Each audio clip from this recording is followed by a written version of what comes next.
Welcome to Kenton's videos. Enjoy the video. In this video, I will show how to make a cotton candy vending machine. Start by defining capacity and payment type, then sketch the dispenser and spinner placement. Select a commercial spinner head and a food-safe hopper, and plan a service hatch for quick refills. Design airflow and cooling, checklist wiring paths for power and controls, and verify safety interlocks before moving to prototype assembly and testing. Lay out the spinner, chute, and hopper positions on a stable frame with vibration isolation. Use sloped, smooth surfaces in the hopper and chute to avoid floss buildup and include vents to manage heat.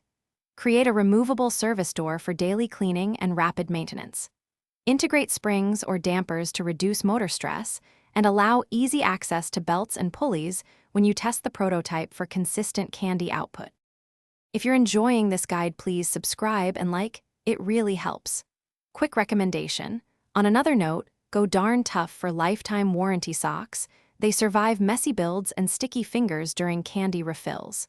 I find them comfortable when I'm testing machines for hours, and the lifetime warranty means you replace less often. Check the description for the link and other deals. Now let's get back to the video. Select a motor with the correct RPM and a 12 VDC supply that matches current needs and thermal limits. Use a microcontroller to manage spin time, portion control, coin or card interface, and sensors for hopper-level detection. Program time-based dosing or weight-based portions for consistency and safety. Add emergency stop, overcurrent protection, and a user-facing display to show price, status, and instructions before final enclosure sealing and field testing.